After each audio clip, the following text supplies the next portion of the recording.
주권이 누구한테 있는지 알아보는 시간입니다.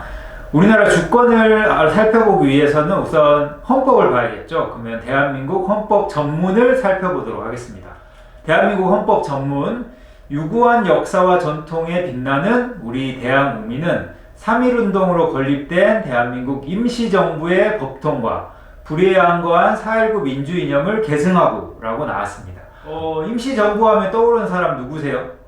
저는 김구 선생님이 제일 떠오르는데요. 그러면은 김구 선생님이 해방되고 어떻게 들어왔는지를 보면은 우리나라가 어떻게 주권이 형성되었는지 저는 알 수 있을 것 같아요. 그래서 당연히 이제 김구 선생님은 독립운동 하셨으니까 해방되고 나서 들어올 때 모든 사람의 축하 혹은 그런 정도의 대우를 받는 사람이잖아요. 하지만 사실은 달랐습니다. 미국은 임시정부를 인정하지 않았어요. 그때 당시 이제 미 군정이 있었고, 이 김구 선생은 개인 자격으로 들어올 수밖에 없었습니다. 그래서 자료 사진을 보시면은 이 사진이 김구 주석과 임정 일행이 상해에 도착한 거예요. 이 상해에서 이제 대한민국으로 들어오려고 했던 거죠. 하지만 미군정은 임시정부 요인들을 개인 자격으로만 귀국하게 합니다. 그래서 결국은 김구 선생님은 11월 달에 그때 당시 중국에서 주둔했던 미군 사령관 웨더마이어한테 편지를 보냅니다. 뭐라고 보냈냐? 나와 최근까지 충칭에 주재했던 대한민국 임시정부 요원들이 항공편으로 입국하는 것과 관련하여 나와 동료들이 공인 자격이 아니라 개인 자격으로 입국이 허락되었다는 것을 충분히 이해하고 그것을 확인하는 바입니다. 나아가 우리가 입국하여 집단적으로나 개인적으로 행정적, 정치적 권력을 행사하는 정부로서 기능하지 않을 것을 선언합니다. 우리의 목적은 미군정이 한국인들을 위해 질서를 수립하는 데 협조하는 겁니다. 너무 가슴이 아프죠. 뭐예요 이게? 사실상 임시정부의 자격을 포기한다는 서약서잖아요.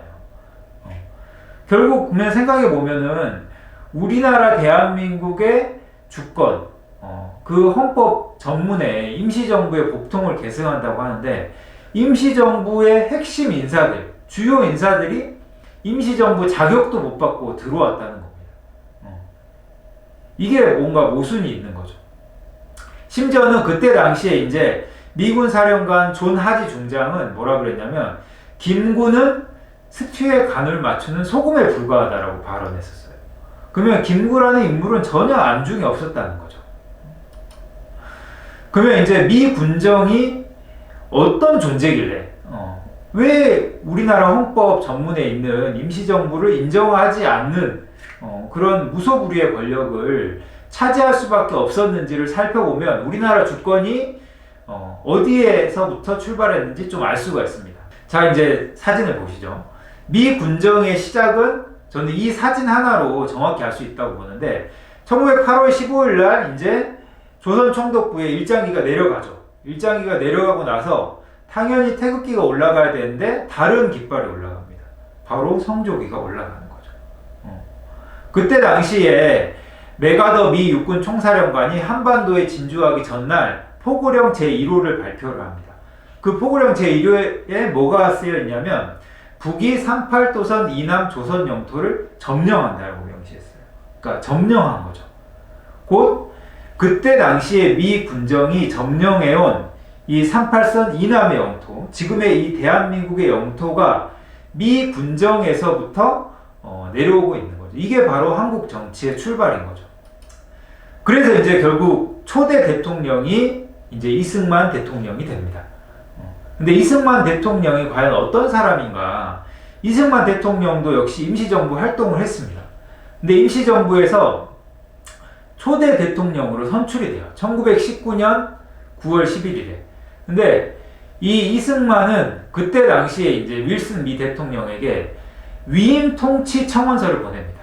이게 사실 좀 어이가 없는 게 그때 당시 우리나라 있지도 않았어요.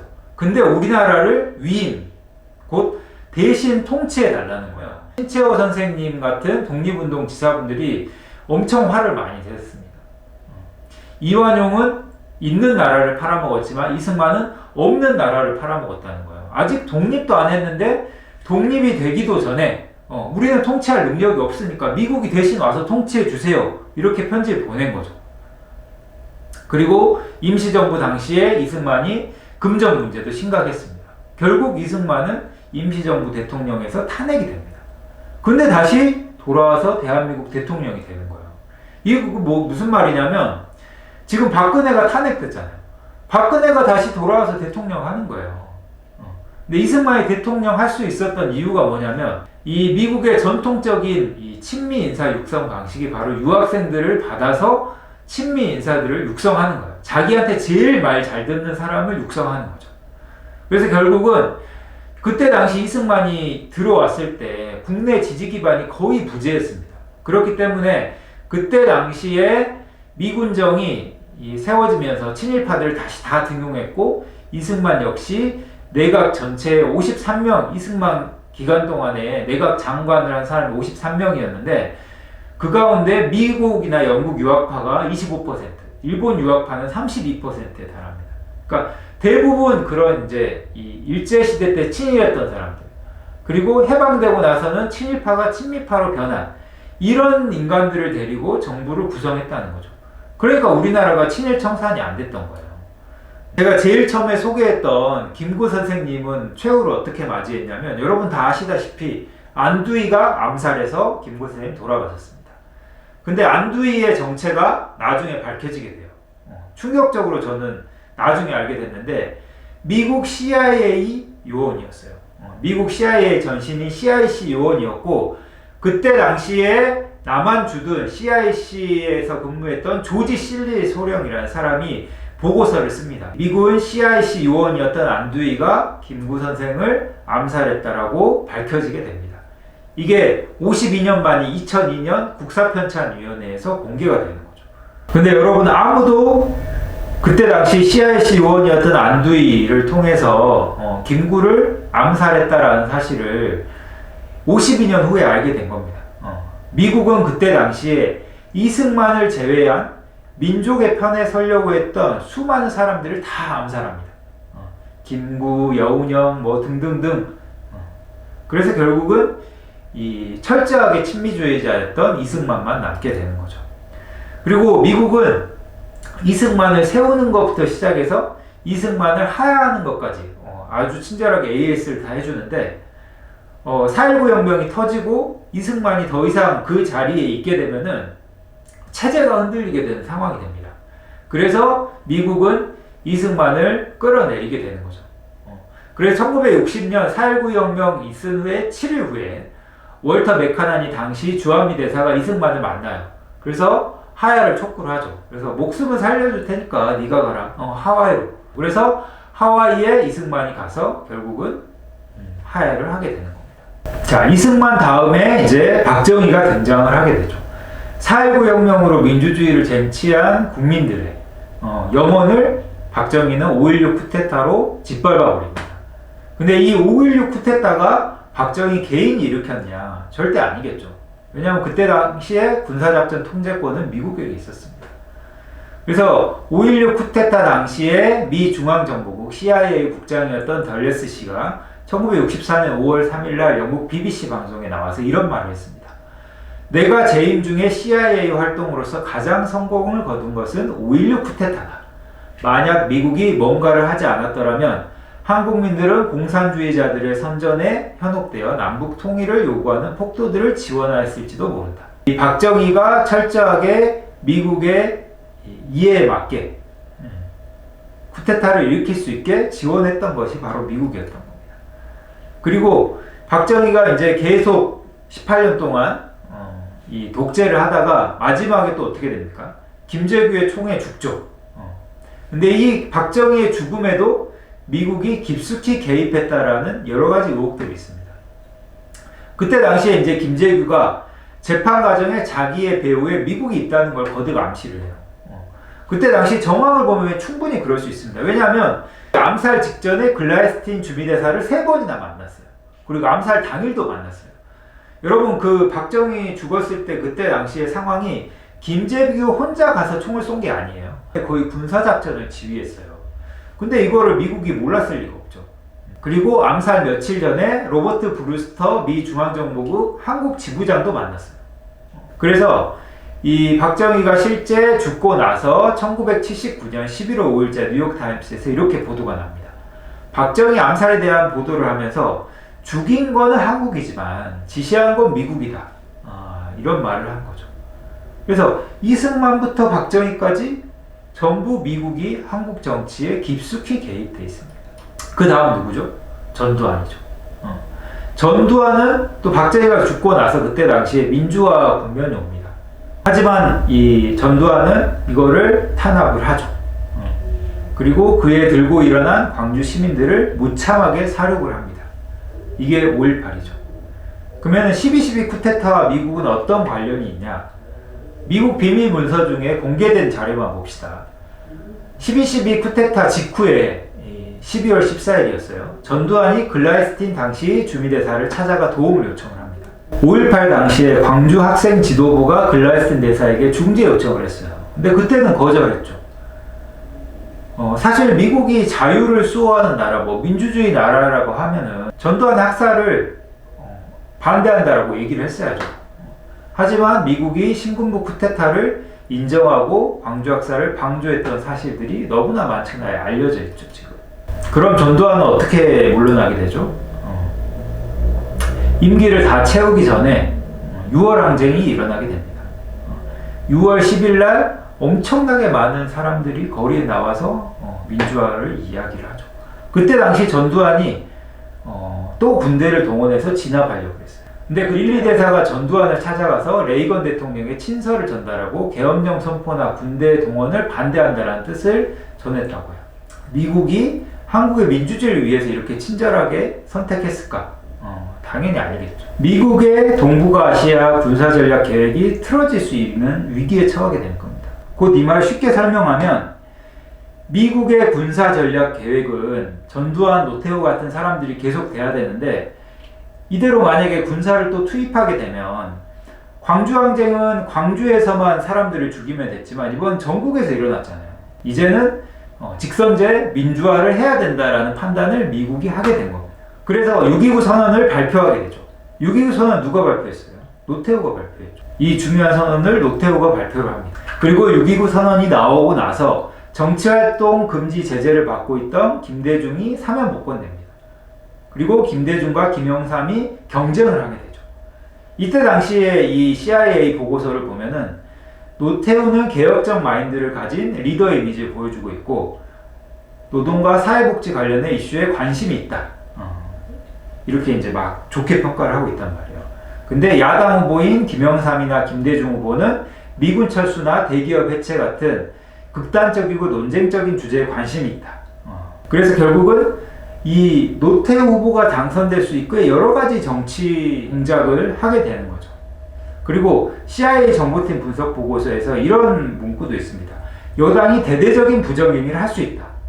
그럼에도 이 근소한 차이로 노태우가 당선되면 한국 국민이 받아들일 수 있을 거다. 그리고 노태우 후보는 이 시위 부활을 막자면 정치개혁 공약에서 좀 더 진일보한 모습을 보여주고 좀 더 민주화된 모습을 보여줘야 된다. 이런 선거 조언도 하고 있는 거예요. 이런 여러 가지 이 정치 공작을 통해서 노태우가 당선이 되게 됩니다. 국민의힘으로 민주화를 이루긴 했지만은 노태우가 당선이 되는 어부지리를 얻게 되는 겁니다. 그 다음 누가 되죠? 이 김영삼은 IMF를 보면 미국이 얼마나 깊숙이 개입했는지 정확히 알 수 있어요. 신문 그때 당시 기사를 보면은 IMF 시절에 대통령은 없었다. 이렇게 나오고 있습니다. 내 임기 중에만 IMF 안 가면 된다. 이런 생각이었어요. 경제팀에서 끝까지 IMF를 반대한 경제부총리는 경질됩니다. 그리고 미국 재무부 데이비드 립턴 차관이 들어오게 되죠. 그래서 대선 주자들을 다 만나요. 압력을 넣는 DJ나 이회창이나 대선에 당선되더라도 IMF를 계속 해야 된다. 이 영화 국가부도의 날에 잘 나와 있으니까 이때 당시 미국이 얼마나 깊숙이 개입했는지 한번 보시면 좋을 것 같아요. 그리고 이제 97년부터 아예 정권이 교체되고 난 다음부터는 이제 대놓고 정치 개입을 하기가 어려워집니다. 이때는 사실 얼마 되지도 않았고 미국 비밀 문서도 공개가 안 됐어요. 그러면 지금은 이제 어디서 할 수 있냐? 예전에 어신지라고 한 사람이 있었어요. 이 사람이 이제 미국의 비밀 문서를 다 폭로했던 사람인데 이거의 한국 부분을 KBS 김용진 기자가 책으로 냈습니다. 그들은 아는 우리만 모르는. 여기에 나와 있는 내용들을 이제 소개를 해드릴 텐데요. 자, 첫 번째로 소개해드릴 사람이 미국 대사관의 오랜 정보원 최시중입니다. 요즘에 안 들어보셨을 텐데 종편의 아버지입니다. 종편을 만든 사람이죠. 2007년 10월 달에 최시중이 방송통신위원장, 위키리크스가 폭로한 미국 외교 전문을 보면 미국 대사관의 오랜 정보원이라고 적혀 있어요. 최시중이 한국갤럽 회장이었거든요. 주한미 대사였던 스티븐 보주어즈를 만나서 15대 대선의 여론조사가 이렇게 될 거다. 이런 거를 다 이제 유출을 시켜주는 거죠. 그 다음 사람이 바로 반기문입니다. 이 알렉산더 버시바우 전 주한미 대사가 2006년 12월 14일 날 미국 본문으로 보낸 전문을 보면 이렇게 나와 있어요. 전투적이고 자기 의견을 뚜렷이 말하는 송민순 외교부 장관은 반기문처럼 본능적으로 미국의 의견을 수용하지 않는다. 그러니까 반기문은 본능적으로 미국의 의견을 수용한다는 거예요. 실제 반기문이 외교안보 수석 때 어떤 일이 있었냐면 2003년 이 노무현 대통령이 용산 기지를 다시 반환하는 협상을 하고 있었습니다. 근데 협상의 협상 방침을 정했어요. 반기문이. 첫 번째, 대통령은 반미주의자이므로 협상 개입을 최소화시킨다. 두 번째, 용산 개입 기지 이전은 미국이 원하는 대로 얼마의 돈이 들든지 추진해야 한다. 세 번째, 국회와 국민이 문제 삼지 않는 수준에서 합의의 형식으로 문자 표현을 바꾸는 것을 협상의 목표로 한다. 이건 사실 대한민국 국익에 전혀 상관이 없는 내용이잖아요. 오로지 미국의 이익에 충실한 미국의 정보원들이 할 수 있는 협상 방침인 거죠. 그리고 그 다음 소개시켜드릴 사람이 김현종입니다. 이 사람 검은머리 외국인으로 유명한데 이 사람이 한국의 FTA 협상 대표였을 당시에 미국의 초국적 제약회사에서 불리한 약가 적정화 방안이라는 게 있었습니다. 약가 적정화 방안이 뭐라면 제약회사에서 약값을 너무 비싸게 받고 싶지 않아. 근데 이 아픈 사람 입장에서는 비싼 값을 주고 살 수밖에 없기 때문에 국가에서 이거를 적정히 개입을 합니다. 근데 이게 미국 제약회사에게 불리했던 거죠. 그래서 이제 FTA 협상을 하는데 2006년 7월 25일 날에 김현종이 버시바우한테 전화를 겁니다. 그래서 한국 정부가 약가 적정화 방안을 담은 건강보험법 개정을 입법 예고하지 않도록 필사적으로 싸웠다고 전했습니다. 김현종이 그때 당시에 이제 미국의 이익을 위해서 필사적으로 싸운 거예요. 김현종은 문재인 정부에서도 국가안보실 제2차장 통상교섭 본부장으로 지금 일하고 있었어요. 그때 당시에 검은머리 미국인이 과연 지금은 달라졌을지 이거는 아무도 알 수 없는 거죠. 노무현 정부를 지나서 이명박 대통령에 들어가게 됩니다. 이명박 대통령은 사실 뼛속까지 친일 친미라고 위키리크스에 나와 있기 때문에 대놓고 인수위원회에 적극 개입을 합니다. 그래서 버시바우 주한미 대사가 이 인수위원회가 꾸려지다 이런 전문을 보내요. 그렇다고 우리가 인수위원회에 개입하지 말아야 한다는 것은 아니다. 오히려 정반대다. 우리는 모든 레벨에서 신중하게 그들에게 개입해야 한다. 그래서 미국의 당면 실현 과제와 관련하여 이라크 파병 연장, 쇠고기 시장 개발을 나열해서 인수위 최우선 목표로 집어넣습니다.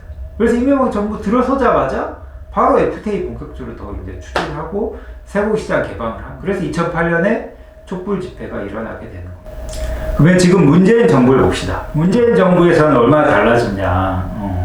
사실 크게 달라지지가 않았어요. 안타깝게도. 문재인 정부가 2018년에 남북 정상회담을 합니다. 그리고 이 남북 정상회담에서 합의 사항을 이행하기 위해서 이명박 정부 시절에 북한을 경제 제재했던 5.24 조치를 해제하려고 했습니다. 근데 트럼프가 그때 당시 뭐라 그랬어요? 한국은 우리의 승인 없이 그렇게 하지 않을 겁니다. 우리의 승인 없이는 아무것도 하지 않을 겁니다. 이런 어이없는 말을 했던 거죠. 실제로 미국의 승인 없이 아무것도 하지 못했습니다. 그래서 남북관계가 이 지경이 지금 되고 있는 거죠. 그리고 해리스 주한미 대사는 대놓고 문재인 정부에 개입을 하기 시작합니다. 문재인 대통령이 남북관계 의욕을 보이려고 하자 향후 제재를 촉박할 수 있는 오해를 피하려면 한미 워킹그룹을 통해서 다루는 것이 낫다. 이렇게 이제 얘기를 하고 있는 거죠. 이건 사실상 대놓고 식민지 총독 행세를 하는 거 아닙니까? 네, 지금까지 역대 대통령들이 어떻게 세워지고 어떻게 내려왔는지, 그리고 민주화 이후에는 한국 정치가 사실상 미국에 의해서 얼마나 깊이 있게 좌지우지 되는지를 살펴봤습니다. 과연 이렇게 개입하고 있는 미국, 우리나라 주권을 가지고 있다고 봐야 되는 거 아닙니까? 이 문제를 해결하지 않고선 사실 스스로 주권이 있는 국가라고 이야기하기 참 민망스러운 지금 현실이지 않나 싶습니다.